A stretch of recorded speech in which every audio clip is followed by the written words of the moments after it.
And joining us now is OjyOkpe,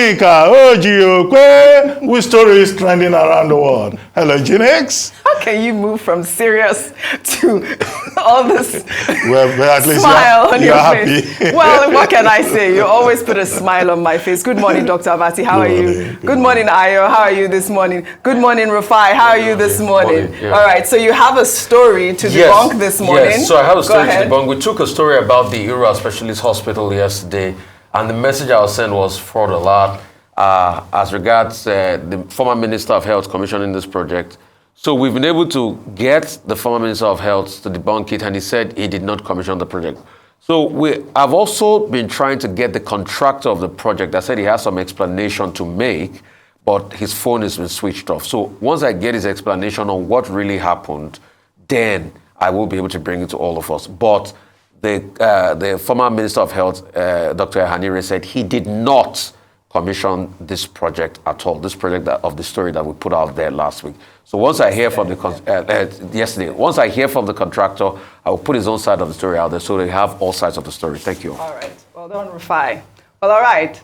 Good morning to you, viewers. Here are some of the stories that are trending across the globe.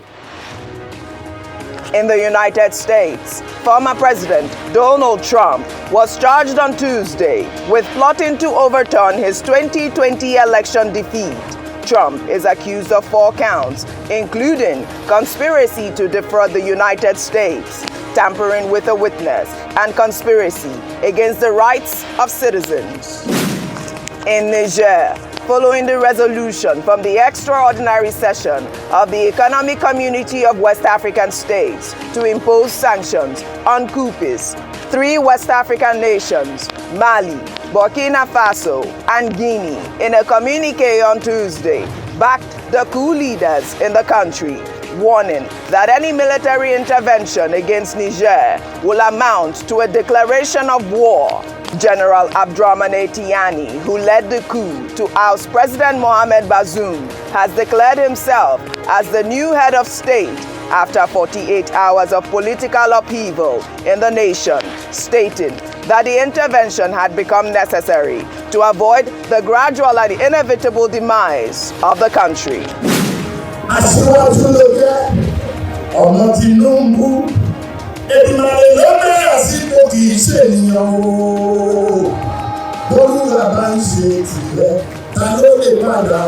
In the Republic of Benin, Nigeria's President Bola Tinubu emphasized the importance of economic collaboration and cooperation between African countries to ensure stability and positive development in the region. The president made the remarks on the sidelines of the country's 63rd independence anniversary on Tuesday. Tinubu was received by the country's president, Patrice Talon, and treated to a guard parade by female soldiers. Under sports, Argentine football legend Lionel Messi on Tuesday was announced the footballer with the most Guinness World Records, surpassing Portuguese football star Cristiano Ronaldo. Messi is said to have 41 records to his name, while Ronaldo falls just 1 short at 40.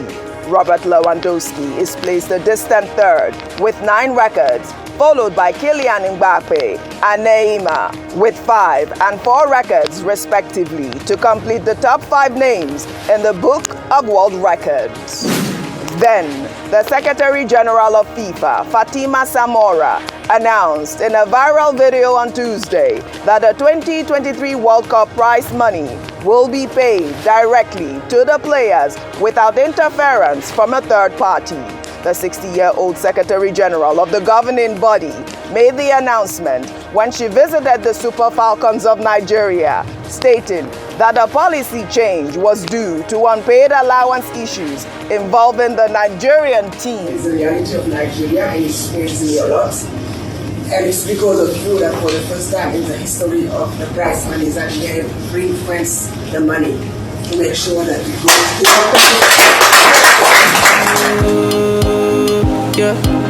Starboy day for you. Finally, under entertainment, Brit Billion Award organizers awarded Afrobeat star Wizkid on Monday for his outstanding achievement as a recording artist for surpassing the landmark of 1 billion career streams in the United Kingdom. The 33-year-old singer was given the award after his sold-out concert at Tottenham Hotspur Stadium in London over the weekend. Wizkid achieved the feat courtesy hit songs including Essence, Brown Skin Girl, and his Made in Lagos album. If you want make a ginger, give me the cocoa. My body be jolly. Congratulations to Wizkid. Well, let's begin what's trending. On Tuesday, the Presidential Election Petition Court in Abuja reserved judgment in petitions filed by the People's Democratic Party and the Labour Party challenging President Bola Tinubu's victory in the 2023 presidential election. Justice Harunna Tsammani, who led the 5-member panel of justices, said the date of judgment will be communicated to the parties. The presidential candidate of the Labour Party, Peter Obi, had arrived at the tribunal accompanied by the party's vice presidential candidate, Yusuf Datti Baba-Ahmed, and award-winning novelist, Chimamanda Ngozi Adichie. During the proceedings, Peter Obi misplaced his 2 phones.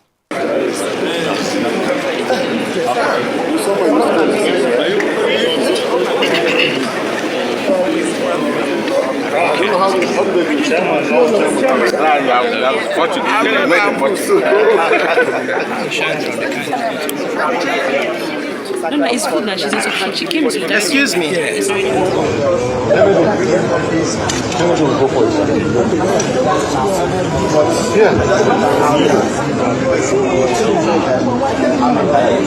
All right. Well, Peter Obi did not actually misplace his phone. Someone in his team took the phone, and it was a security DSS. It was nice, but that story was trending, and the fact that he misplaced his phone. But I was actually worried when I saw that story. Too much wawules. Were you not worried? Too much. Too much wawules. How would we not see? Well, I'm so glad. I'm so glad. But also, what was cool was that we saw Chimamanda Ngozi Adichie supporting Peter Obi as always. She's always there for him, and it's nice that she was there. I mean, that's another big news that made the stories yesterday. Dr. Bati, really quickly before we move on. Well, I mean, the last time Chimamanda Adichie intervened publicly, there were persons who were trying to query her intervention. And I said, look, yes, she's a global icon writer, one of the leading figures today in contemporary world literature. And that she has a right as a citizen to make her own political choices. And that artists are not just persons of, the imaginative world. They are also citizens. They are members of communities. So she's, given further illustration to her support for the Labour Party, and especially for Mr. Peter Obi, whom she has described in glowing terms in other places. But earlier on, I tried to, give, a definition of the procedure of the adoption of written addresses that occurred at the Presidential Election Petition Tribunal yesterday, and just made the point that this is the procedure under the rules from High Court up, courts of superior jurisdiction. They adopt written addresses even when those written addresses have been presented, as was the case on July 24, when the defendant in this case, namely APC, Tinubu, and INEC, had submitted their own addresses. So, but those adopted addresses do not constitute evidence. Their lordships will go and look at the evidence, and that's why they say they've deferred judgment, and they will communicate the date for the ruling. But that's not the end of the process. Yes, there's still a higher court, the apex court. So people should not jump to any conclusions. But it's good Mr. Peter Obi found his phones. We have all become so attached to our phones that if you miss your phone for 5 minutes, it will look like it is not even security breach.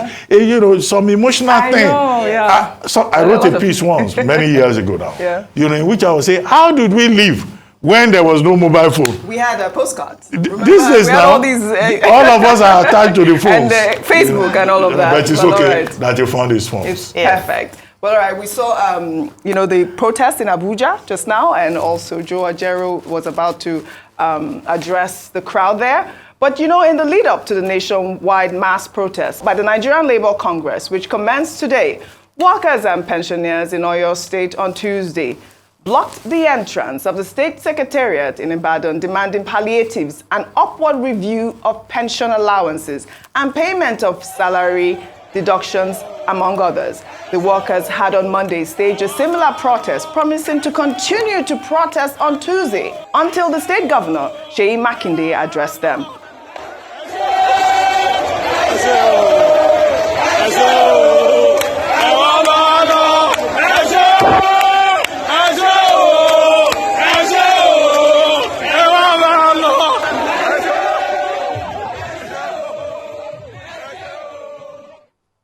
Well, former militant leader Asari Dokubo also stormed Abuja in protest. Let's take a quick look at that video.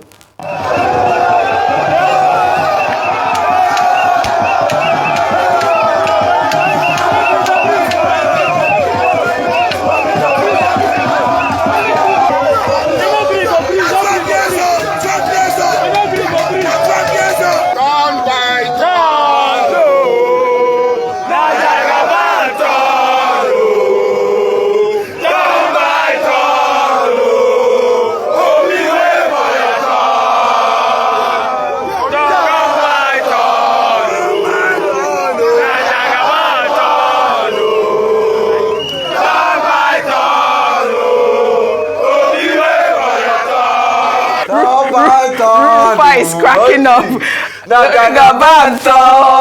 What can we say? Turn by turn.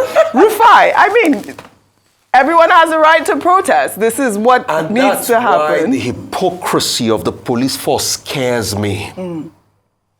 Asari can do this. But when Labour said they want to go on protest, you start to tell them that you fear that people will infiltrate. Why didn't they infiltrate Asari's protest? Why is only Labour's own that the police used to shout that people might want to infiltrate? He has a right of protest. And he's chanted his songs. Turn by turn, no. Nobody should stop him. Just like nobody should stop anybody that wants to protest against the government. Simple. Perfect. It must be peaceful, though. And it must All be the peaceful. protests must be peaceful. And the security forces have to ensure that it's peaceful. Well, let's take our final story by sharing the journey of 4 Nigerian men on a mission to Europe in a bid to escape economic hardship, but found themselves in Brazil. The 4 men survived on a ship's rudder after spending 14 days at sea from Lagos, Nigeria.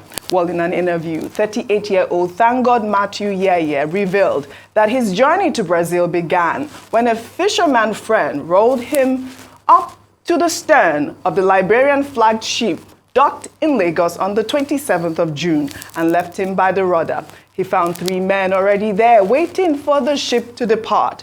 On their 10th day at sea, the 4 men ran out of food and drink and survived another 4 days by drinking sea water before being rescued by Brazilian federal police in the southeastern port of Victoria. 2 out of the 4 men have since been returned to Nigeria upon their request, while Thank God and 35-year-old Roman Friday applied for asylum in Brazil.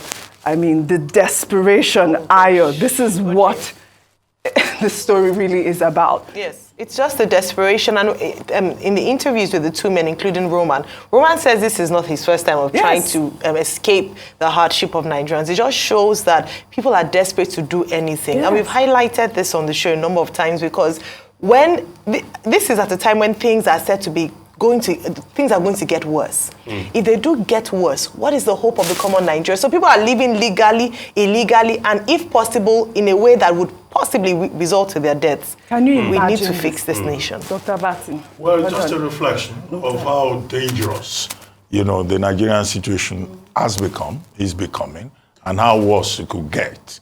And people will take any option to japa. Yes. This is an aspect of the Absolutely. japa phenomenon. They thought this ship was going to Europe. Yes. But they ended up to find themselves on the other side of the Atlantic in Brazil.